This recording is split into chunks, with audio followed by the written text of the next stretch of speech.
Hi, everyone, and welcome to today's LinkedIn Live. I am thrilled, beyond thrilled, to have as my guest today Amy Edmondson, who is someone I have admired from afar, and now we have the opportunity to speak with her. She is an author. We'll talk about her book today, but also the professor, the Novartis Professor of Leadership and Management at Harvard Business School. Today, we'll primarily focus on her new book, which is The Right Kind of Wrong, The Science of Failing Well, which you will all want a copy of if you don't already have it by the time we get off our LinkedIn Live. But it has so many high-profile blurbs on it. I want to read them all to you, but the one that maybe most caught my attention was part of Adam Grant's blurb, in which he said, "No life skill is more important than learning from failure, and no one on earth knows more about this than Amy Edmondson." So excited to speak with you, Amy. Thanks for being with us today. Oh, Karen, thank you so much for having me. Great. So we were just saying before we went live, you received the Thinkers 50 Top Management Thinker in the World award now for the second time running at an event that I was fortunate to also be at, cheering you on in December in London. So congratulations on that. Thank you. Thank you. It was quite a thrill. Yeah. Your book also has received a number of awards. The one that particularly stood out for me was the Financial Times Book of the Year, in part because I think this is the first time a business book has ever been given this award. Management They're all book. business, right? It's a business book Of award, course, but management book, which I guess is, a subset of the kinds of books that they are looking at. Yeah. So lots of awards in your life. So congratulations on that part of the success. I think you're probably best known for your work on psychological safety in organizations. Maybe that's the core, the genesis of all of this. But for people who aren't familiar with it, at least maybe not familiar.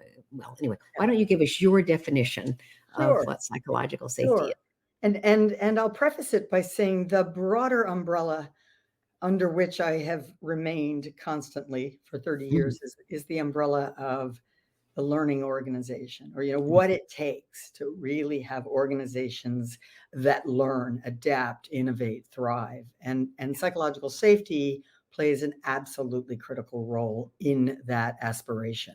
So I define psychological safety as a belief that candor is expected, more precisely, is a belief that you can take interpersonal risks, like speaking up with ideas, questions, concerns, and yes, even failures, and that it will be welcomed and expected.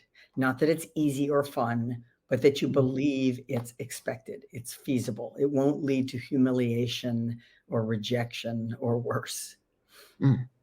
Yeah. I heard you speak elsewhere. You were talking about the difference in introverts and extroverts, and how, sometimes we say, oh, this is harder for introverts, but it really is not. Introverts just get their energy from different places. What's really happening is whether we're thinking out loud or not. So sometimes maybe we have to push ourselves a bit to get outside, or at least get in the habit of that.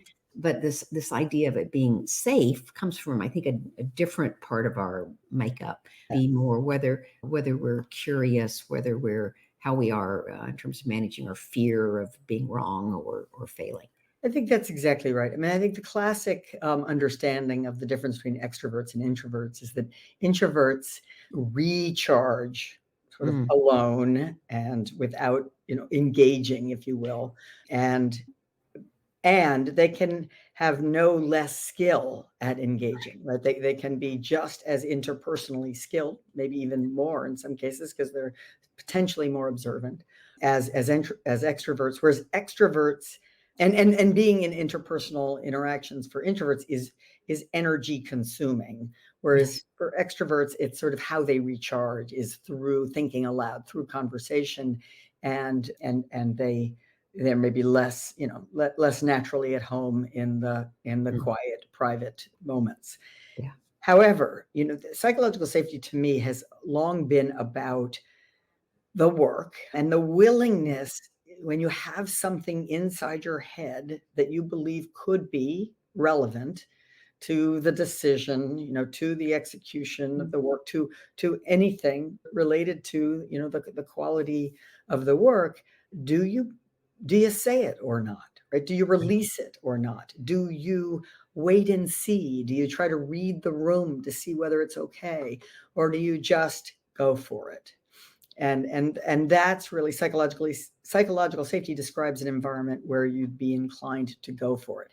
And once we think about it this way, I think it becomes clear that psychological safety is unlikely to be the norm, right? The normal social behavior in organizations, especially, is to hold back, right? It's always easier to hold back when in doubt. And most situations nowadays involve some doubt, right? So, and yet to be, responsive, make good decisions, avoid preventable failures, holding back is often not the right choice, right? We really need you. We need your voice. Yeah, there's a risk in speaking up, right? So you sort of overcome your aversion to risk, and I think the best organizations, at least the ones I want to work in, are those where there is an expectation that you will speak up. But I think for the individual, there's an obligation to speak up, even if you don't personally feel it. Your role in the organization has a position that needs to be made explicit. Exactly. So that's, I think, for some people, that can be the impetus to get them to Yes, let it out. And that's really helpful because it helps us separate the motive or the drive to speak against, from the risks, right? Yeah. So, I mean, one reason to not speak up is just why bother? I don't care enough, right? And another is I really just don't believe it's safe to do so. It will come back to haunt me. And I love your little red, your 2x2 here. And what we're really talking about is being in that red box in that upper right, where both that sense of ownership and accountability is strong and high, and that sense of psychological safety is strong and high. And that's where learning happens. That's where high performance happens. Yeah. One of the things that attracted me to your work was that I think you also think in 2x2s sometimes. So Always. we will have a chance to come back to that. But to sort of come back to the book. So now we've got this place where we at least prepared to be psychologically safe. I have an intention for that.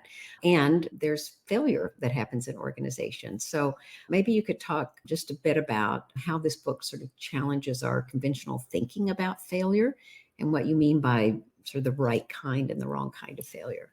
You bet. So I think many people have heard the positive rhetoric about failure and the sort of the Silicon Valley talk, if you will.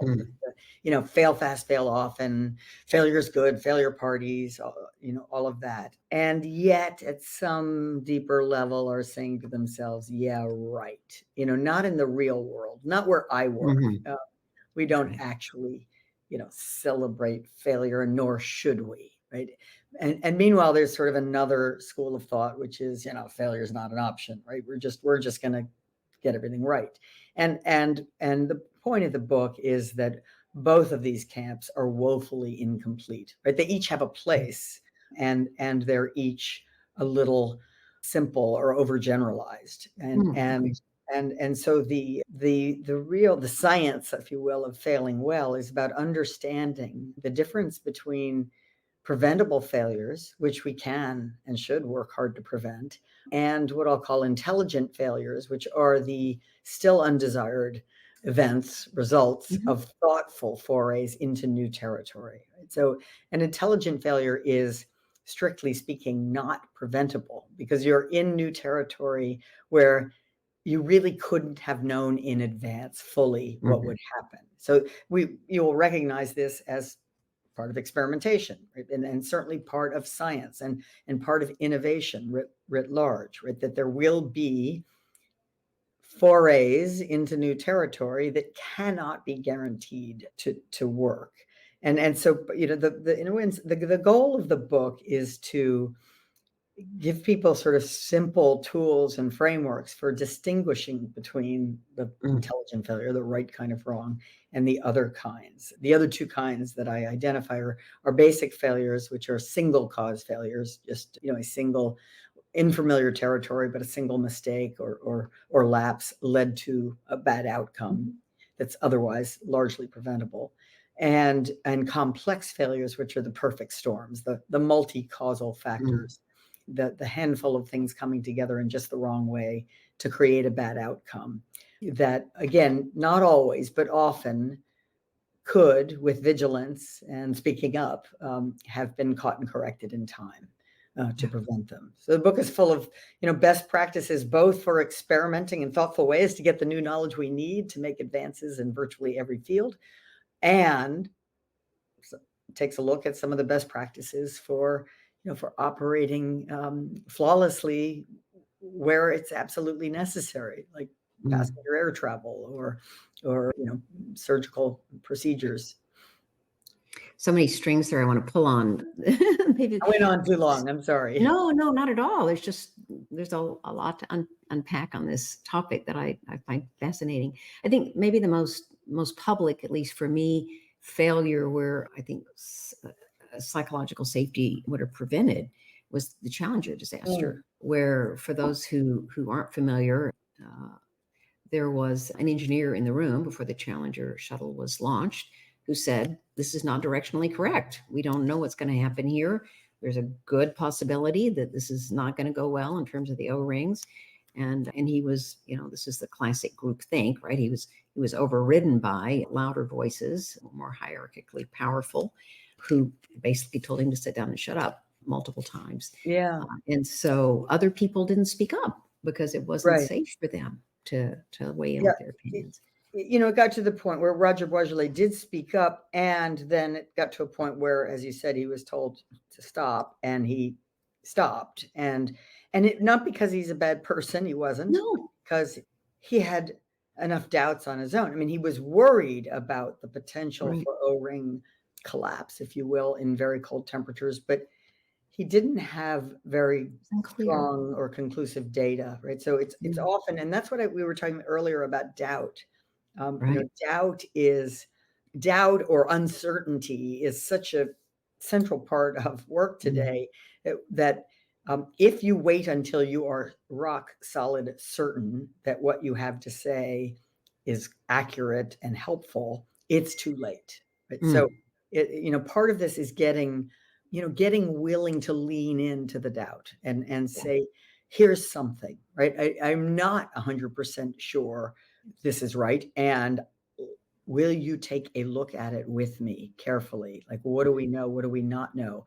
Where might we resolve some of those uncertainties? Right. So I use the Challenger case, not just to show that you can silence dissenting voices pretty easily in organizations, but even more importantly, that the quality of conversation around consequential issues, right? Not what should we have for lunch today, right? That's okay, right? It doesn't matter. But when we are making an important decision, excuse me, the quality of the conversation really matters. And so high quality conversation is one where subject matter experts aren't withholding, one, but two, people aren't taking, I'm so sorry. It's okay. But they aren't taking strong stances like, "Oh, I'm right and you're an idiot." Right? They're sort of saying, "Here's what I'm thinking. Help me think it through." Right? That they're really digging in with advocacy and inquiry. Yeah, they're coming place. Please take your time and have a drink. I'll talk for a minute. They're coming at this from a place of curiosity, which is I think one of the most overlooked qualities for successful leaders today. In order to cultivate this mindset of curiosity, there was a really nice quote from your book that I highlighted and then actually made a note of to use again elsewhere. But it says, "Failing well, perhaps even living well, requires us to become vigorously humble and curious, a state that does not naturally come to adults." But this place of being humble and curious. Particularly, we're in a room where we feel like, we need to show that we know what we're talking about. We want the respect of our peers, and to be curious and say, tell me what I'm missing, or tell me more about what it is you're talking about. I don't quite understand yet, or how do we understand this risk a little better? It's it is a conversation that requires people to pay attention, right? And to sort of be vulnerable. And that, as you say, is not a normal state in many organizations. No. In a way, because back to learning isn't as adults, our default state. Yeah. Our default state is one of knowing. Yeah. Great. Yeah, you said something else about seeing execution as learning rather than execution as efficiency. So I was mentioning before we got on. Sorry. Oh, it's really okay. Just I was better. I was take really your time. better, but now I'm having a little relapse. Okay, that's it. I'm done. Oh, no, don't. You're talking about execution as learning rather than as efficiency. Mhm. We were saying before we went live, we're both engineers by degree, and I'm an industrial engineer. So like efficiency is in my core. And it was a big day for me when I learned that, efficiency does not mean that you do everything in a straight line. That efficiency often means taking the time for learning so that we can do things quicker later, but it doesn't always mean doing the quickest thing. Yeah. Right. And actually, it's in a way that my distinction between execution as efficiency and execution as learning is more of a mindset. And it might not, in fact, be that different. And it might not, in fact, be slower. It's just done with attention. But it's done with, instead of saying, yep, here's the formula, let's do it. Like, we can do it in our sleep. I'm saying, no, you can't, or you shouldn't. You can, but you shouldn't, right? Because in fact, when you are really alert, you will notice things, just tiny things, maybe in an execution context, that offer opportunities for even greater efficiency, right? So it's actually just about approaching doing the work with that learning mindset, even though you believe it to be fully understood, because there are always small opportunities for making it even better. 100%. It's great. I also know that Google's research project, which I think is called the Aristotle Project, if I remember correctly, looked into, for those that aren't familiar, sort of what are the aspects of making teams high performing. And, I tend to use the Katzenbach and Smith definition. So there are a number of sort of structural things that need to be in place, but there also has to be, mutual accountability, which I believe requires the willingness to speak up and share with each other. But one of the big findings, if not the biggest finding from this project, was that psychological safety on a team, I believe, and I'll let you speak more about this, was like the key element in making teams successful today. Yes, it was the factor that explained more variance in performance than any other. Right? So then you have to say, well, gosh, why might that be the case? And I think part of the answer comes from realizing that the work these teams do is almost necessarily requires learning to do it well. They're doing coding or marketing or HR. They're doing knowledge work where the ideas and input and worries and questions of any team member might make the difference, right, between excellence and not. Right? So the centrality of psychological safety and subsequent research has shown is greater the more the work is knowledge work, requires creativity or problem solving or judgment, the more psychological safety will affect performance. So in highly routine work, psychological safety, I believe, still matters for the reasons we were talking about before, just quality control and being able to speak up when something's not quite right. But the more the work is knowledge intensive, the more psychological safety will have an impact on performance. So I've seen in my consulting practice, mostly with hyper growth tech companies, that maybe naturally smaller groups, lower hierarchically in the organization, tend to practice this more naturally, and that the higher up in the organization one goes, the less you see it. Yes. Well, yeah. It's interesting because in a way that's right, but sort of the the most senior team in the organization is often the one with the least psychological safety, because people are, Exactly. they don't want to be kicked off that team. It's a high status, desirable place to be. And there's very real power differential. Like there's the CEO and others. And whether you are consciously doing it or not, people are very sensitive to that, and they adjust their thinking. So as you say, often there's the least psychological safety. But then all of those people on those senior teams also lead their own team. And there they tend to feel quite psychologically safe. Right there, they tend to have no compulsion about saying what they think. But they may be less aware that that is not the case for the people working for them. Right? So they must become very deliberate and thoughtful about, sort of using their own personal experience to realize, oh, I don't have such an easy time, offering a dissenting view in the senior team. And maybe, just maybe, that same experience would be true for some of my direct reports with me. Therefore, I'm going to go out of my way to be curious, right? To be situationally humble, to say things like, gosh, we've never been in a situation like this before. All ideas welcome. Yeah. To have the conversation about intention, and then to make opportunity to talk about how it's going sometime after you set your intention. Yes. And I think we get so caught up in the doing of the work, we forget to spend time on the how we do the work, which is often as important.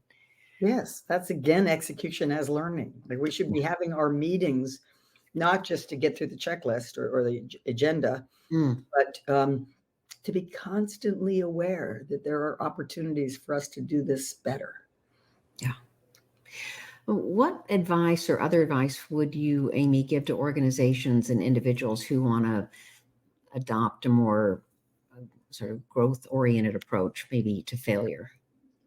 Yeah. So, I mean, first of all, figure out, because in a way, the right kind of wrong, intelligent failure is really about thoughtful or smart experimenting. And so figure out, identify those places where you're not experimenting enough, whether it's in various markets that you serve. Are you playing around enough to see what things might work going forward? Are you conducting the right size experiment? So identify places internally and externally where more experimentation would be useful to help you create the future, and then essentially follow the basic formula for how to experiment thoughtfully, which is new territory. Obviously, if you could just look it up on the internet, do so.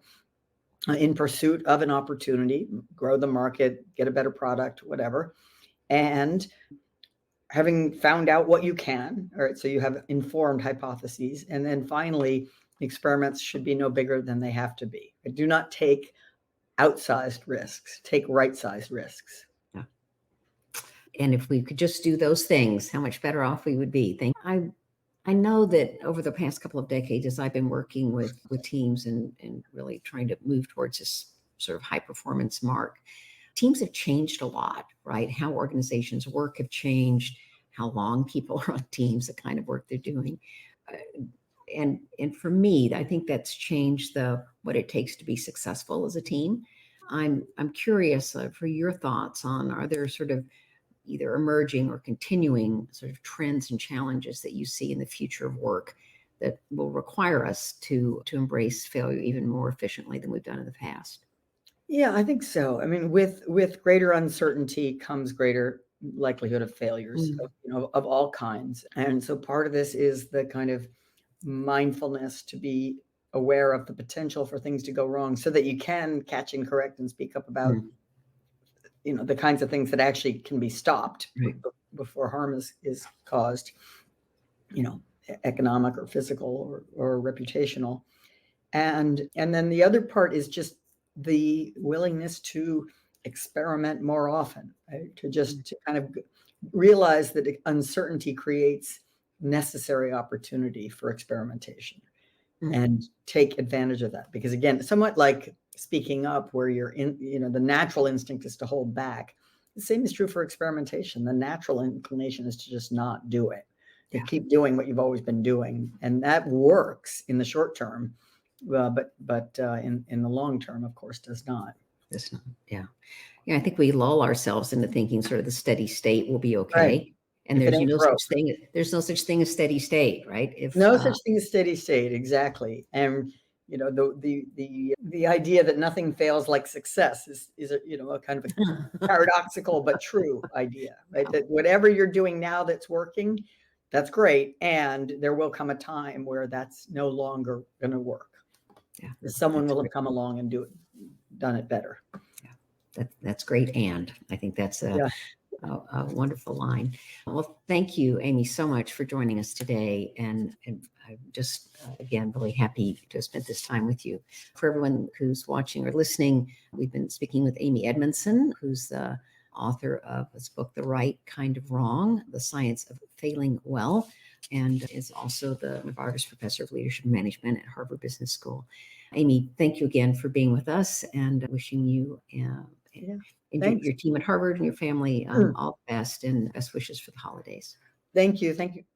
Back to you. And I just thank you for putting up with that little coughing jag there in the middle. So we're human beings. This is a safe place for that. Thank you. Take good care. Yep, you too. Bye-bye.